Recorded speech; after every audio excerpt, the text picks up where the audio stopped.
जैसा कि आपने कहा था कि परीक्षा फॉर्म भरना आरंभ हो चुका है और मैंने कुछ लोगों से बात की है और थोड़ी देर ही बाद पता चल जाएगा कि किस सत्र की कितनी फीस है, कब तक फॉर्म भरना है, क्या उसकी ऑनलाइन लिंक प्राप्त हो रही है। ये सारी चीज़ें हम थोड़ी देर बाद देखेंगे, बता देंगे, उस मतलब सोच विचार करके बात उसकी करेंगे। लेकिन उससे ज़्यादा ज़रूरी है कि हम अपने पाठ्यक्रम पर थोड़ा सा और गौर फरमाएं। तो बीए द्वितीय वर्ष चतुर्थ सत्र हिंदी ऐच्छिक प्रश्न पत्र क्रमांक 8 अर्थात प्रयोजनमूलक हिंदी भाग 2 में हमने अब तक क्या देखा इस पर थोड़ा विचार करेंगे और आगे क्या देखना है इस पर भी विचार करेंगे। देखिए, प्रयोजनमूलक हिंदी के अंतर्गत हमने इस सत्र में सबसे पहले ये देखने का प्रयास किया हुआ है कि किस प्रकार से शब्दों अर्थात पारिभाषिक शब्दावली को देखा। और पारिभाषिक शब्दावली को देखते समय हमने उसके पर बहुत अ, संजीदगी से, बहुत गंभीरता से विचार किया हुआ है कि पारिभाषिक शब्दावली क्या होती है, पारिभाषिक शब्दावली का निर्धारण किस प्रकार किया जाता है, पारिभाषिक शब्दावली बनाने के 4 संप्रदाय संस्कृतवादी, अंतर्राष्ट्रीयतावादी, देसीवादी और समन्वयवादी 4 संप्रदाय कौन कौन से हैं, किस प्रकार से छत्रपति शिवाजी महाराज से लेकर के डॉक्टर रघुवीर तक किस प्रकार से भारतीय पारिभाषिक शब्दावली का गठन करने के ऐतिहासिक प्रयास कैसे किए हुए हैं और भारत सरकार ने उसमें योगदान क्या दिया हुआ है। साथ ही साथ लगभग 200 शब्द हमने आपको दिए थे, जो 200 शब्द आपने पीडीएफ के रूप में डाल दिए थे, वो भी पढ़ लिए होंगे। तो ये और फिर उसमें पारिभाषिक शब्दावली निर्धारण के जो चरण हैं उसमें से पहला चरण था चयन, उसके उपरांत अनुकूलन, चयन, अनुकूलन, उसके उपरांत निर्माण। ये जो 3-4 चरण है उसको हमने देखा था। चयन, उसके उपरांत अनुकूलन, अनुकूलन के बाद संचयन और संचयन के बाद निर्माण। इस प्रकार के 4 चरण हमने उसमें देखे थे और उसके उपरांत बहुत सी बातें आपको समझाने का प्रयास किया हुआ था। पारिभाषिक शब्दावली के 200 शब्द हमने आपके सम्मुख प्रस्तुत किए थे। उसके उपरांत हमने दूसरा महत्वपूर्ण भाग राजभाषा हिंदी पर भी विचार किया। राजभाषा हिंदी पर विचार करते समय राजभाषा हिंदी पर विचार स्वागत है महादेव।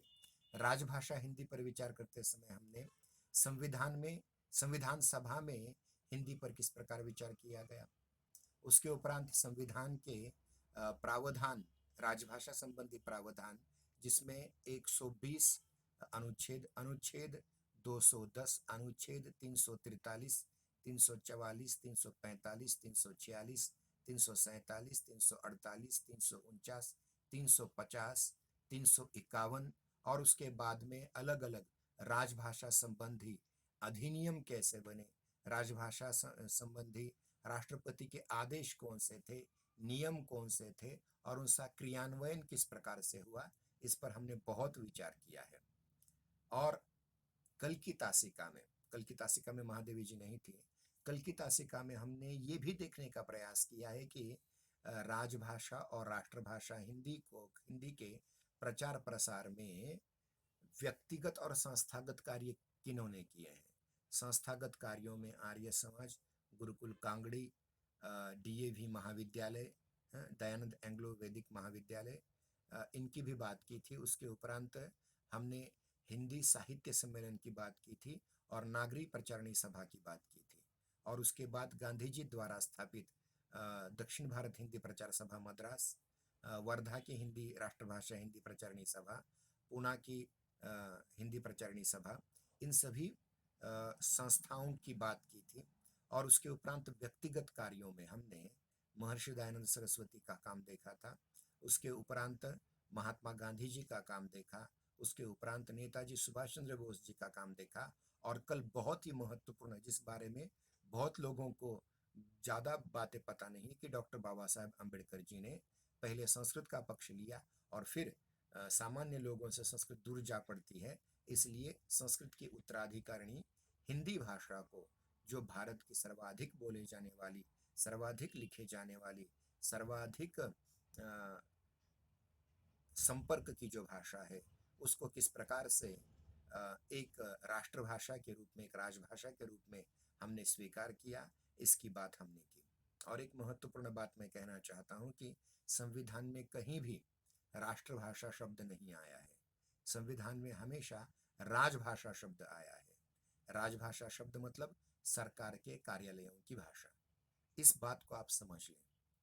तो एक बहुत आज एक चलते चलते हम एक बात ये कहना चाहते हैं कि हिंदी को राजभाषा बनाने का इतिहास क्या है, इसकी ओर आज हम ध्यान देंगे। जैसे हमने इससे पूर्व भी कहा था कि हमारे संविधान में हिंदी को राजभाषा बनाने का जो प्रयास किया था, तो उस प्रयास में हमारे पूर्वजों ने भी बहुत महत्वपूर्ण बातें अब हमारे सम्मुख रखी थी कि हिंदी को राजभाषा कैसे बना दी जाए। मैंने एक बात आपको आपसे ये भी बताने की कोशिश की थी कि हिंदी हिंदी को राजभाषा बनाने का प्रयास बहुत पुराना है। यानी देखिए कि हम इसको थोड़ा इसमें समझने का प्रयास करेंगे। ऐतिहासिक बातों में समझने का प्रयास करेंगे। देखिए, राजभाषा हम पर कौन कौन सी पहले राजभाषाएं थी। अगर प्राचीन काल में देखा जाए तो जितने भी भारत के छोटे मोटे राज्य थे, साम्राज्य थे, महाजनपद थे, उन सब की राजभाषा संस्कृत थी। अगर हम सम्राट विक्रमादित्य के दरबार की भाषा का बात करें तो वह संस्कृत भाषा थी। शालिवाहन की बात करें तो वो भी साम्राज्य की उसकी भाषा संस्कृत थी। इतना ही नहीं, अगर हम और भी प्राचीन काल में जाकर के देखें, मनु जो हमारे पूर्वज हैं जिन्होंने ये राजसत्ता लाने का प्रयास किया, या पहला राजा पृथुवन्य था, उसके दरबार की भाषा संस्कृत थी।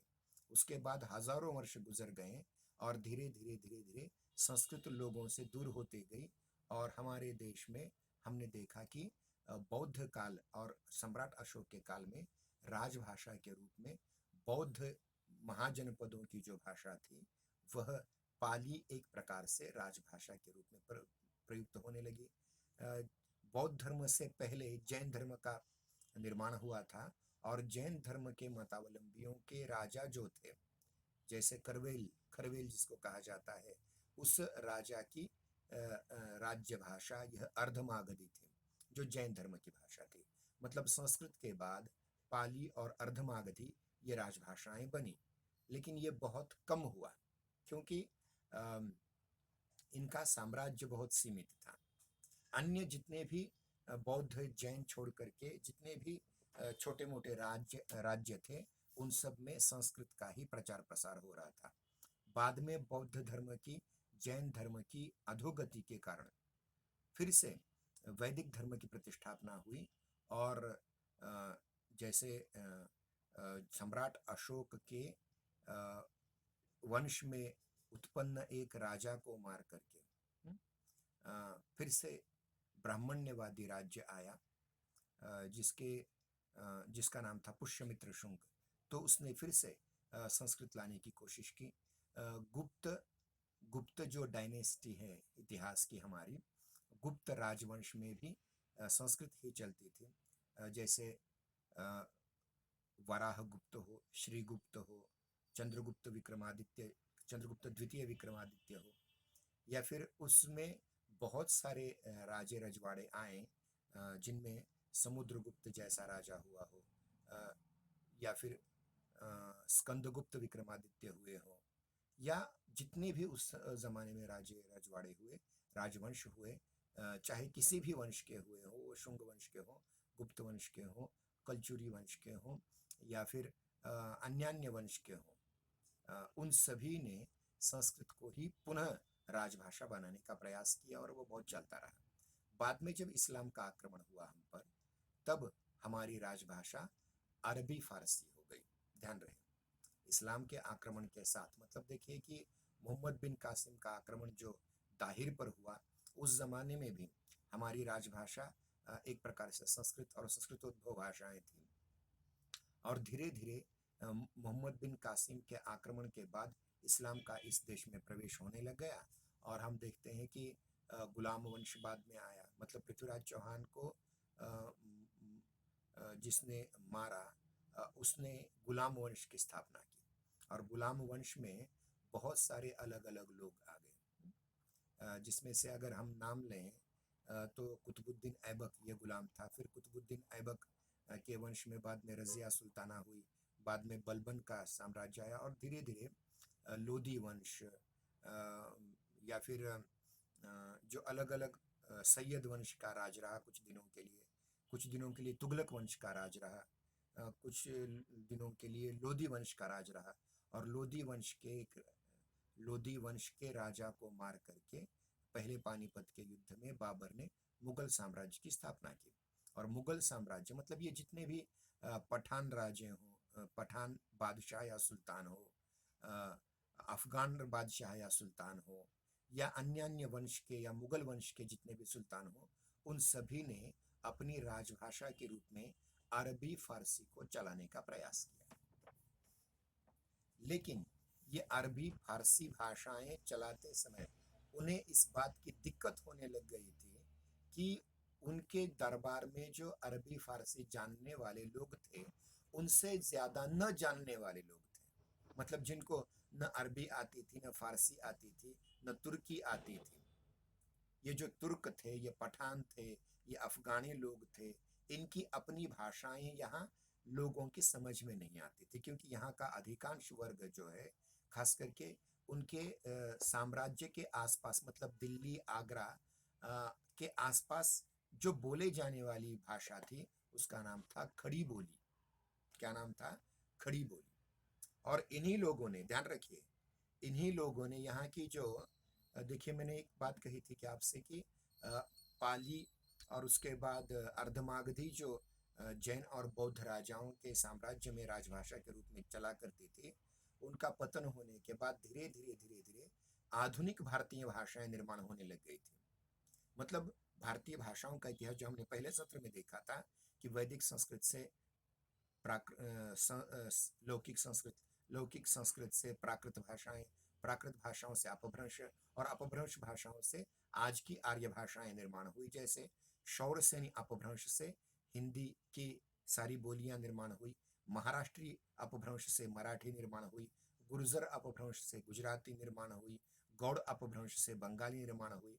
इस प्रकार से जो हिंदी बेल्ट और आर्य भाषाओं का जो बेल्ट है, मतलब द्रविड़ भाषाओं से इतर जो आर्य भाषाओं का बेल्ट है, द्रविड़ भाषाओं की उत्पत्ति भी उससे पहले ही हो चुकी थी, जिसमें तमिल सबसे प्राचीन है, और तमिल से तेलुगु, मलयालम, कन्नड़, तुलु, ये दक्षिण भारत की भाषाएं निर्माण हुई, द्रविड़ परिवार की भाषाएं निर्माण हुई। और आर्य परिवार की भाषाओं में हिंदी, मराठी, गुजराती, बंगाली, पंजाबी, सिंधी, डोगरी, कश्मीरी, असमिया, उड़िया, मणिपुरी, ये सारी भाषाएं आ गई। तो ये भाषाएं निर्माण हो रही थी, और हम पर अन्य वंशों के या अन्य धर्मों के राजा हम पर राज करते थे, सुल्तान राज करते थे, बादशाह राज करते थे।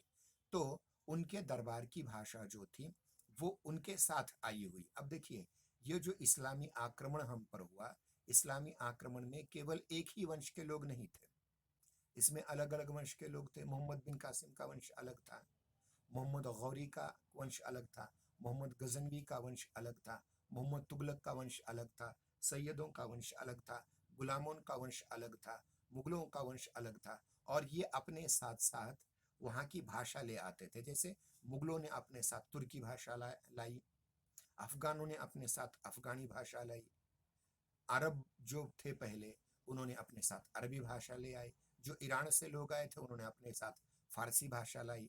तो इन सब का मिला जुला रूप राजभाषा के रूप में हमारे सामने आता था। और इस मिले जुले रूप को लेकर के बहुत सारी चर्चा हमारे इतिहासकारों ने की है और आगे करते रहेंगे। 1 मिनट के लिए मैं चार्जिंग की प्रॉब्लम सॉल्व करता हूँ और फिर बैठता हूँ।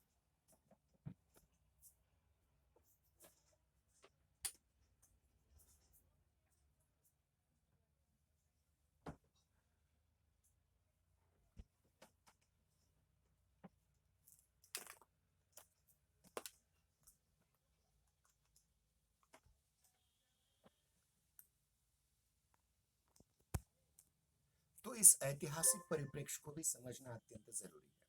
तो देखिए कि धीरे धीरे भारतीय भाषाएं निर्माण हो रही थी और आधुनिक भाषाएं लगभग देखिए कि इस ईसा की पहले सहस्त्राब्दी में अपभ्रंशों से आज की आधुनिक आर्य भाषाएं निर्माण हुई और लगभग यही वह काल है जब से इस्लाम के आक्रमण इस देश पे शुरू हुए थे और धीरे धीरे भारत का बहुतांश भाग यह कभी गुलाम वंश के सुल्तानों के अंतर्गत रहा, कभी खिलजी वंश के सुल्तानों के अंतर्गत रहा, कभी सैयद वंश के सुल्तानों के अंतर्गत रहा, कभी तुगलक वंश के सुल्तानों के अंतर्गत रहा और फिर उसके उपरांत लोदी वंश के अंतर्गत रहा। इब्राहिम लोदी को पहले पानीपत के युद्ध में हरा करके यहाँ एक तुर्क वंश या तुर्क मुगल वंश का बादशाह पहले आया जिसका नाम था बाबर और बाबर का बेटा हुमायूं का बेटा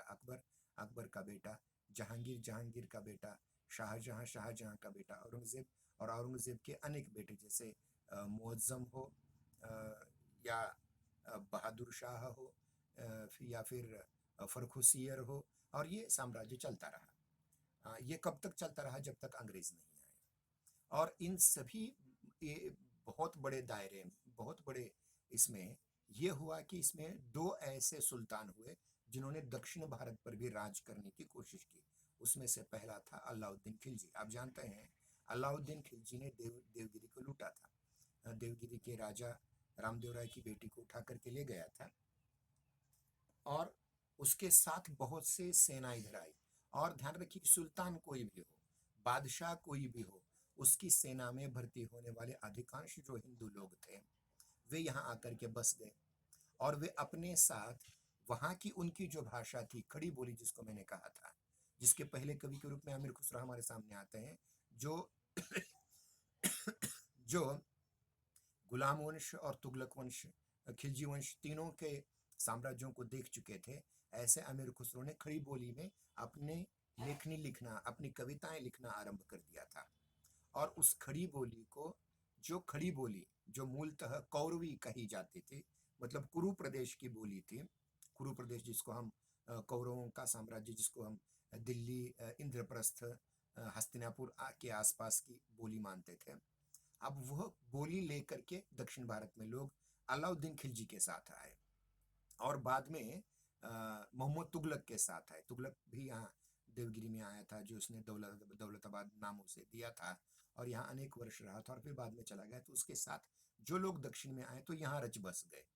उन्होंने अपने साथ अपनी खड़ी बोली, उसके बाद हरियाणवी ये दो तीन भाषाएं वो साथ में लेकर के आए थे और यहाँ आकर के उन्होंने इधर के लोगों की भाषा जैसे गुजराती, मराठी, तेलुगु, कन्नड़ सीखने का प्रयास किया और उनके मिश्रण से एक नई भाषा निर्माण हुई जिसका नाम है दक्षिणी हिंदी।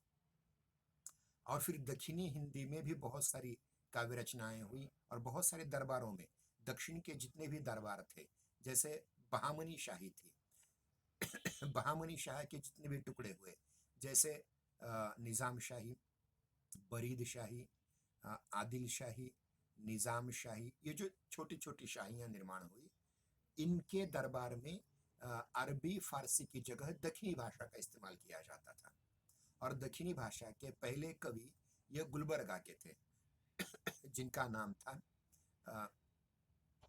गेसुदराज। तो गेसुदराज दक्षिणी के पहले कवि थे और दक्षिणी के दक्षिणी प्रांतों में जितनी भी ये शाहियाँ थी मतलब बरार शाही, बरीद शाही, आदिल शाही, निज़ाम शाही, इमाद शाही, इन सभी छोटे मोटे सुल्तानों ने अपने दरबार में की भाषा को दक्षिणी भाषा बनाने की कोशिश की और दक्षिणी भाषा में काव्य भी लिखे। अली आदिल शाह, कुली कुतुब शाह ने स्वयं काव्य भी रचे हैं, लिखे भी हैं और उनके दरबार में लिखे भी जाते थे। तो एक प्रकार से दक्षिणी आ गई। और दक्षिणी के जो अंतिम कवि थे, जो औरंगाबाद के थे, जिनको वली दक्षिणी या वली औरंगाबादी कहा जाता है, वे एक बार प्रवास करते करते दिल्ली आगरा गए और दिल्ली आगरा के दरबार में ये देखा कि उनका मजाक उड़ाया गया उनकी भाषा का, और तब उर्दू भाषा बनी। उर्दू भाषा के पहले कवि हैं वली दक्षिणी, जो दक्षिणी भाषा के अंतिम कवि हैं। तो ये चल रहा था और धीरे धीरे धीरे दक्षिण भारत में दक्षिणी भाषा चलती रही। एक प्रकार से उत्तर भारत में अरबी, फारसी, तुर्की के शब्दों का इस्तेमाल ज्यादा होता था, फारसी लिपि का प्रयोग ज्यादा होता था। दक्षिण भारत में भी फारसी लिपि का उपयोग होता था, लेकिन उसकी भाषा दक्षिणी थी, जो मूलतः हिंदी की खड़ी बोली का एक रूप था। अब धीरे धीरे ये सारी राजभाषाएं दरबार में प्रयुक्त होने लगी थी। अब बाद में अंग्रेज आए और अंग्रेजों ने भी अपने दरबार में अंग्रेजी शुरू की। लेकिन ध्यान रहे, इस जमाने में मतलब जहां जहां हिंदू राजे थे, खास करके राजस्थान के जितने भी राजे थे, जैसे राणा प्रताप का गुहिल वंश था, गुहिल वंश के राज थे, गुहिलोत या गुहिल वंश जो है, जिसको बाद में सिसोदिया वंश भी कहा गया, उस वंश के जितने भी राजे हुए, राजपूत राजे हुए, उन सबके दरबार में हिंदी का ही प्रयोग होता था।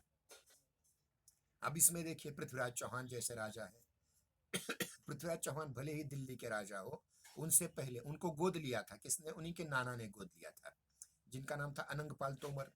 अनंगपाल तोमर की बेटी अजमेर को दी गई थी और अनंगपाल तोमर को बेटियां ही थी, बेटा नहीं था, इसलिए अनंगपाल तोमर ने अपनी ही बेटी का बेटा पृथ्वीराज चौहान गोद लिया था और उसने दिल्ली में साम्राज्य किया। तो उस समय अगर हम पृथ्वीराज रासो, जो पृथ्वीराज के जीवन पर आधारित उनके मित्र ने चंद बरदाई ने लिखा हुआ महाकाव्य है, अगर उसको देखें तो उसमें भी दिल्ली के साम्राज्य में भी अनंगपाल तोमर हो या पृथ्वीराज चौहान हो, इनका सारा व्यवहार हिंदी में हुआ करता था, राजस्थानी हिंदी में, जिसको डिंगल भाषा कहा जाता था उस जमाने में। अब धीरे धीरे हम देखते हैं कि जितने भी साम्राज्य थे, हिंदुओं के साम्राज्य छोटे मोटे जितने भी हो, क्योंकि मुगल साम्राज्य के सामने ये छोटे थे, फिर भी उन्होंने अपने साम्राज्य में हिंदी का भाषा प्रचार प्रसार किया। इतना ही नहीं, छत्रपति शिवाजी के दरबार में भी हिंदी भाषा का प्रयोग हुआ करता था। पेशवाओं के दरबार में भी जिन जिन पेशवाओं का संबंध उत्तर भारत से आया, उनके सारे खलीते, सारे पत्र हिंदी में लिया करते थे, हिंदी में ही हुआ करते थे। और उसकी हिंदी थोड़ी सी अटपटी हिंदी थी, जैसे कि बोर घाट चढ़ा आया, दक्षिण में उतरा, इस प्रकार की भाषा थी। और इसी दक्षिणी हिंदी या हिंदी के मिश्रित रूप की भाषा में शिवाजी महाराज, बाजीराव पेशवा या उनके पास बाद में जितने भी पेशवा हुए, जितने भी राजे हुए, उन सब का संबंध कहीं न कहीं उत्तर भारत से आता रहा।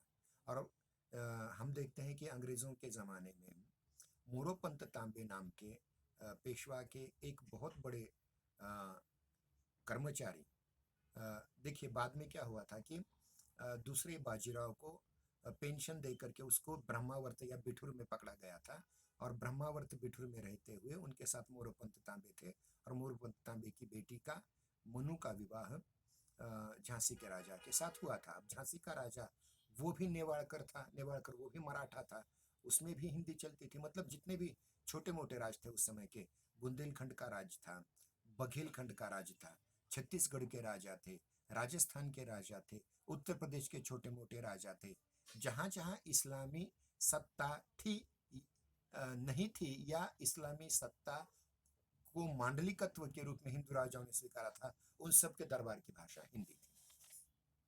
ये बात आप ध्यान में रखें। तो हिंदी राजभाषा का इतिहास बहुत प्राचीन है।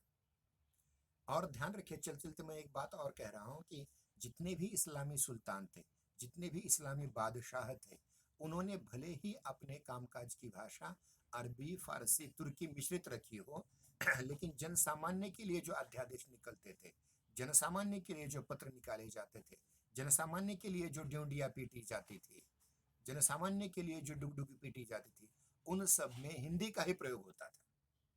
एक महत्वपूर्ण बात मैं कहना चाहूंगा, औरंगजेब के एक पत्र का मैं उदाहरण देना चाहूंगा।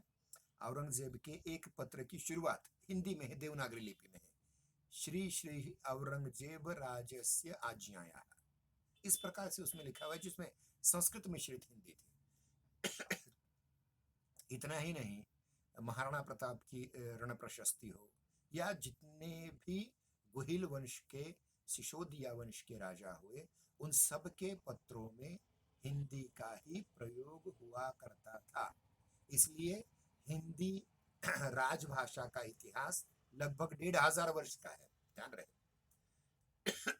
ये 1500 वर्षों से हिंदी हमारी राजभाषा रही, और बाद में जब अंग्रेज आए तो अंग्रेजों में भी ये पोशोपेच रहा कि राजभाषा कौन सी रहे।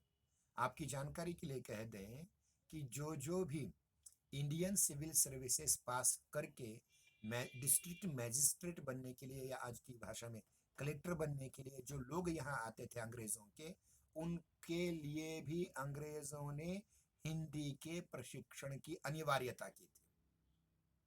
और यह द्वंद्व रहा अंग्रेजों में ही कि हिंदी को राजभाषा बनानी है या अंग्रेजी को राजभाषा बनानी है। इसमें हिंदी का पक्ष लेने वाले भी बहुत सारे लोग थे। अगर कुछ नाम हम गिनाने की कोशिश करें राजभाषा हिंदी के लिए प्रयास करने वाले लोगों में, तो बहुत सारे लोग थे जिन्होंने हिंदी को राजभाषा बनाने का प्रयास किया अंग्रेजों में ही, लेकिन उनका विरोध करने वाले भी लोग थे। देखिए, मैं कुछ नाम आपके सामने गिनाऊंगा कि ब्रिटिश राज में सर विलियम बटरवर्थ बेली नाम के एक अधिकारी थे, जिन्होंने हिंदी को राजभाषा लिखने का बनाने का प्रयास किया, जिन्होंने एक वाक्य लिखा, देखिए, हिंदुस्तान में कार्रवाई के लिए हिंदी जबान और अन्य जबानों की ज्यादा दरकरार है। ये किसने लिखा है? सर विलियम बटरवर्थ बेली ने। यानी विलियम बटरवर्थ बेली जैसे अंग्रेज ने हिंदी या हिंदुस्तानी को राजभाषा बनाने का प्रयास किया। साथ ही हम देखते हैं कि लॉर्ड विलियम बेंटिक के काल में, लॉर्ड मैकाले ने एक मिनट प्रस्तुत किया, जिससे शिक्षा की भाषा का माध्यम अंग्रेजी हुई। और धीरे धीरे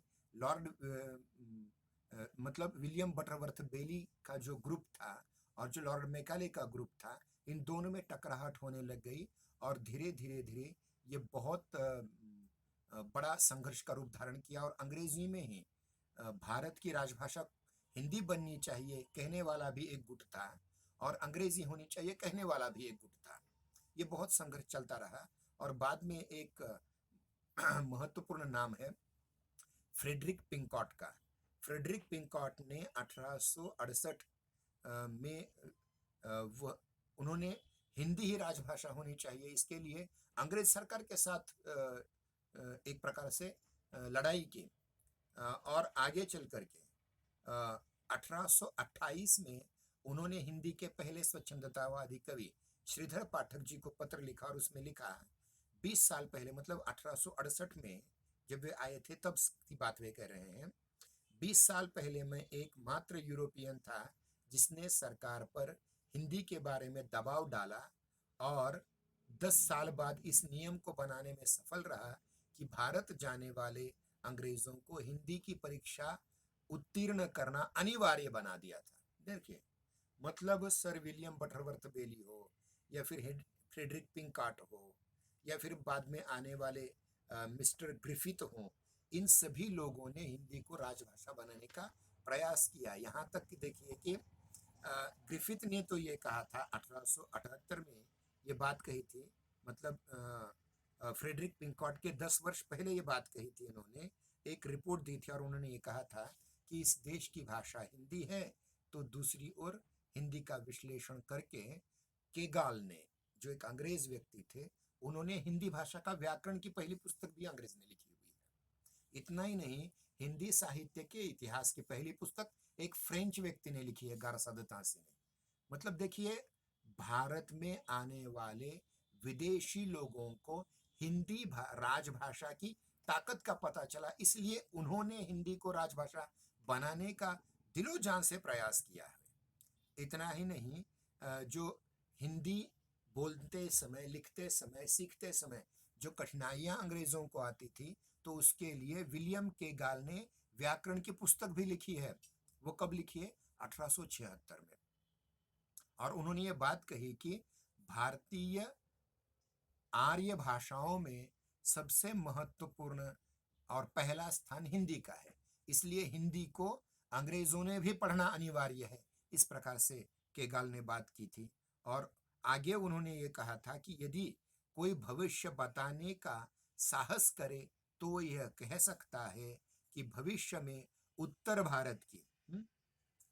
भारत की जो राजकाज या साहित्य की भाषा बनेगी, वह ऐसी भाषा होगी जो उर्दू की भांति अरबी फारसी के कम प्रचलित शब्दों, मतलब उसमें अरबी फारसी के कम प्रचलित शब्द, मतलब प्रचलित शब्द कम होंगे, और उसमें वर्तमान हिंदी की अपेक्षा संस्कृत और प्राकृत के शब्द भी कम होंगे। वो अपना अस्तित्व अलग से रखेगी। मतलब आज जिस हिंदी भाषा की हम बात करते हैं, उस राजभाषा की बात करते हैं, राजकाज की भाषा की बात करते हैं, साहित्य की भाषा की बात करते हैं, उसकी भविष्यवाणी 1876 में विलियम के गाल ने की थी, ये जो अंग्रेज था, एक व्यक्ति। इस प्रकार हम देखते हैं कि हिंदी में बात करने के लिए भी अंग्रेज लोग कितने लालायित थे। इतना ही नहीं, 1881 में यह भी नियम अंग्रेजों ने बनाया कि जो अंग्रेज अधिकारी भारत में आता है, उसे अपनी जनता के साथ, अपने कर्मचारियों के साथ हिंदी में ही बात करनी पड़ेगी। जो अंग्रेजों ने काम किया वो हम स्वतंत्र होकर के भी कर नहीं पाए।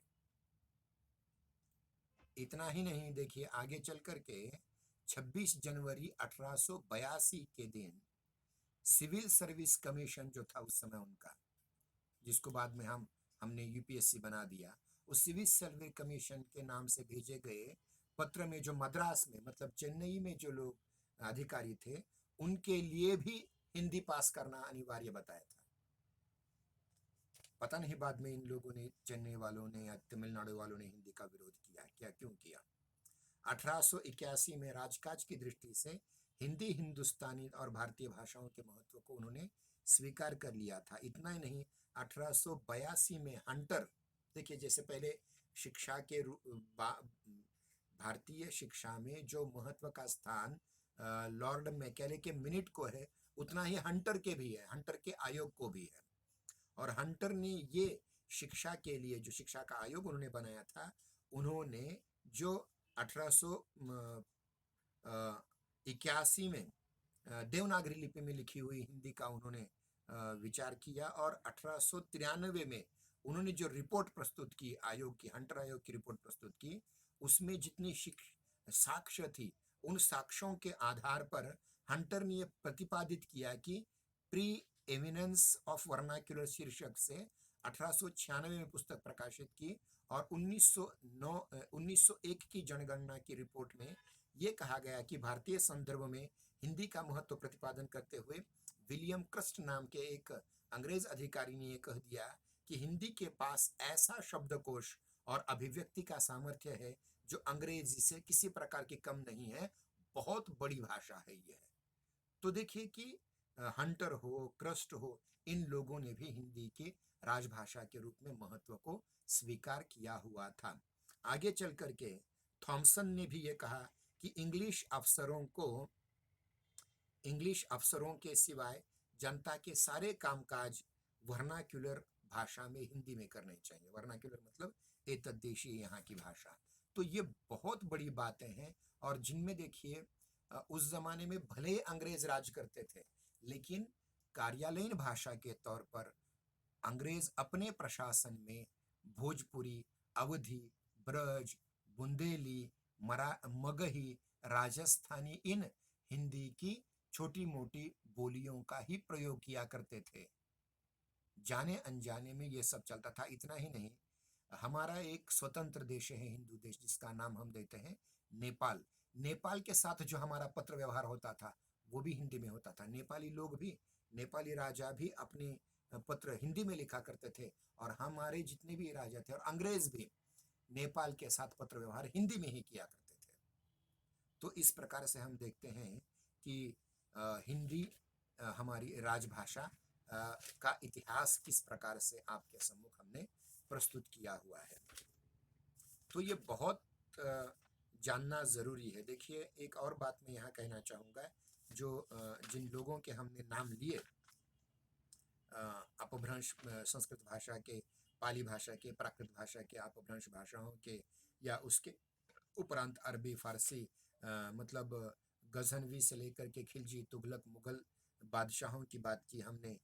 उसके उपरांत उत्तर भारत में अलम, दस्तूर, राजकाजी हिंदी, बीकानेर के राजा के जितने भी अभिलेखागार हैं उसमें भी हिंदी के रूप हमें प्राप्त होते हैं। उसमें आगे चल कर के हम देखते हैं कि मराठी काल में भी मराठी राजाओं ने जब प्रयास किया तो उसमें भी हिंदी के शब्द अधिकतर प्राप्त हुए थे। कल की तासिका में हम उर्वरित भाग देखने का प्रयास करेंगे। ठीक है, धन्यवाद।